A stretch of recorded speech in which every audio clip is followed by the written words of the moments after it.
et bienvenue à la matinale du Nazar. J'espère que vous avez bien dormi. Nous allons partager au sujet de la parole de Dieu ce matin. Prions. Père éternel, merci pour cette nuit excellente que tu nous as permis de passer parce que nous sommes encore en vie par ta grâce. Maintenant, enseigne-nous, dirige-nous dans ta parole qui restaure et qui fait du bien. Au nom de Jésus, Amen. Celles et ceux qui ont eu la chance de croiser ton chemin dans la vie savent quelle personne magnifique, lumineuse, aimante, généreuse, pleine d'humour et d'amour tu as toujours été. Elles savent aussi à quel point le cœur de notre famille, mon cœur, est meurtri par ta disparition, qui nous ôte comme un fragment de nos existences. J'ai en mémoire ton talent inné pour les imitations, qui déclenchait les rires unanimes de nos grandes tablées familiales. Aujourd'hui, le rire n'est plus, mais nous sommes tous là pour te dire qu'au-delà de la mort, nous t'aimons et nous serons fidèles à ton message de vie.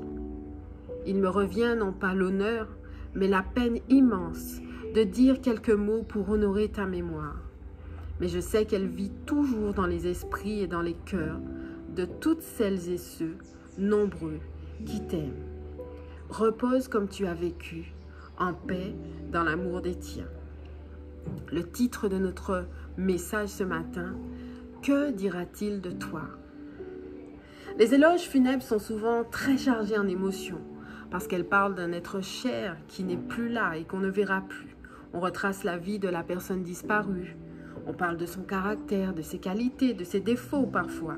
On fait la liste de ses bonnes actions, de ses actions héroïques, des choses qui ont marqué son passage sur terre. En gros, il s'agit de ce que les autres ont retenu, de l'empreinte qu'aura laissée cette personne. Ce matin, posons-nous la question. Que dira-t-on de moi? Que retiendra-t-on de moi? Au début de certains livres des rois dans la Bible, il est souvent dit, en parlant des différents rois, « Et il fit ce qui était bien aux yeux de Dieu » ou encore « Et il fit ce qui était mal aux yeux de Dieu ». Prenons deux exemples. Dans 2 Rois 13, versets 1 à 2, la 23e année de Joas, fils d'Akazia, roi de Juda, Joachaz, fils de Jéhu, régna sur Israël à Samarie. Il régna 17 ans. Il fit ce qui est mal aux yeux de l'Éternel. Il commit les mêmes péchés que Jéroboam, fils de Nébat, qui avait fait pécher Israël, et il ne s'en détourna point. Un deuxième exemple, 2 Rois 18, 1 à 7. La 3e année d'Osée, fils d'Éla, roi d'Israël, Ézéchias, fils d'Achaz, roi de Juda, régna. Il avait 25 ans lorsqu'il devint roi, et il régna 29 ans à Jérusalem. Sa mère s'appelait Abi, fille de Zacharie. Il fit ce qui est droit aux yeux de l'Éternel, entièrement comme avait fait David son père. Il fit disparaître les hauts lieux, brisa les statues, abattit les idoles et mit en pièces le serpent d'airain que Moïse avait fait, car les enfants d'Israël avaient jusqu'alors brûlé des parfums devant lui. On l'appelait Néhutchan.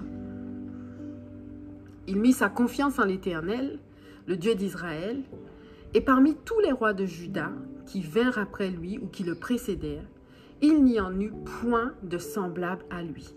Il fut attaché à l'Éternel, il ne se détourna point de lui, et il observa les commandements que l'Éternel avait prescrits à Moïse.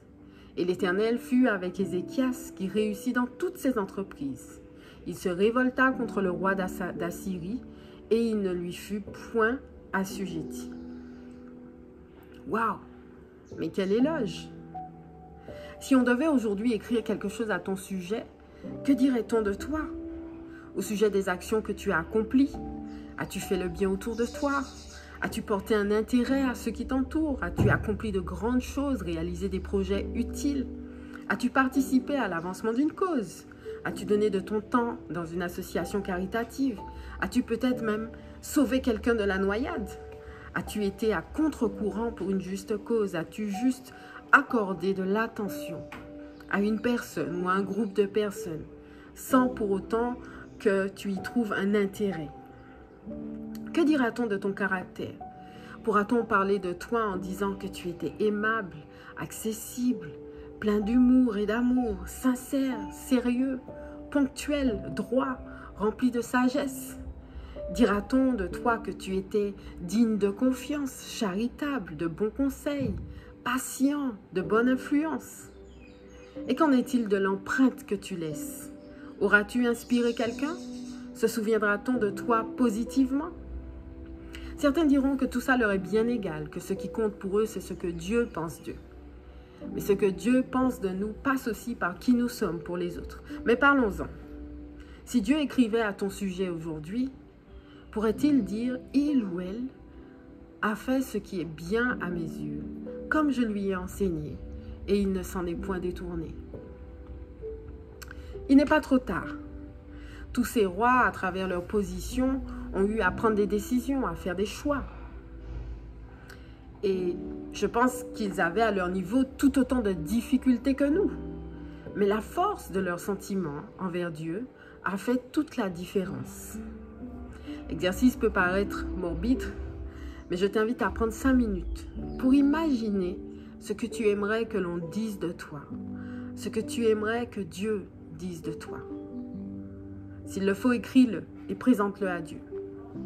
Certainement, en t'examinant et en comparant qui tu es aujourd'hui et qui tu aimerais être, il y aura un fossé. Mais 2 choses peuvent t'aider à opérer un revirement de situation dans ta vie. Premièrement, sache que Dieu te voit à travers le sang de Jésus.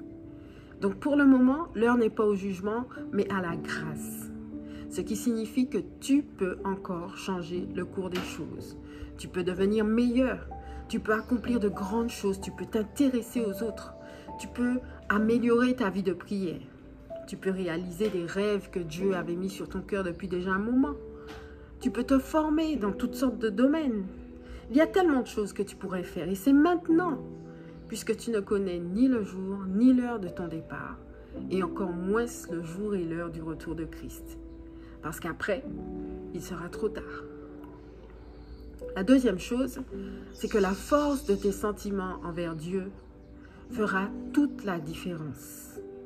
Dieu t'aime d'un amour infini et il a tout accompli pour que tu sois une bonne personne, avec un cœur pur, que tu sois victorieux dans tous tes combats, que tu aies la vie éternelle après la mort, mais aussi que dès ici-bas, tu puisses jouir pleinement de ta vie en t'épanouissant et en étant utile aux autres et efficace dans la mission spéciale qu'il a choisie pour toi.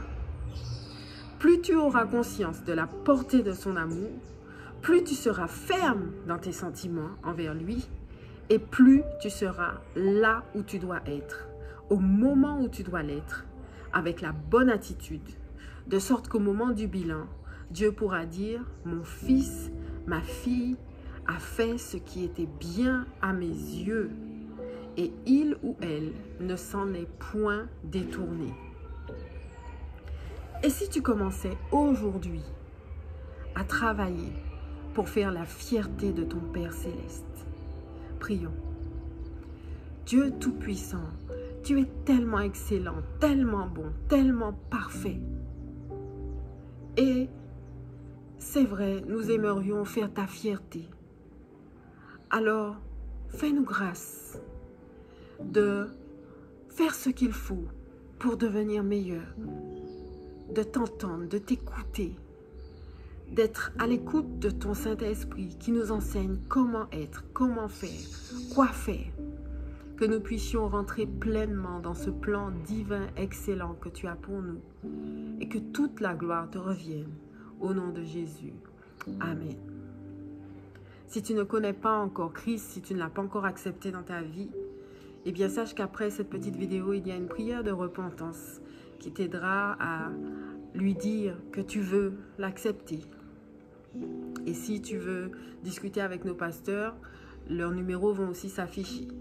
Et puis si tu cherches une église et que tu n'en as pas encore, sache que tu seras toujours le bienvenu à l'église du Nazaréen du Monde Vanté. Sois richement béni. Excellente semaine à tous, au nom de Jésus. Amen. Soyez bénis.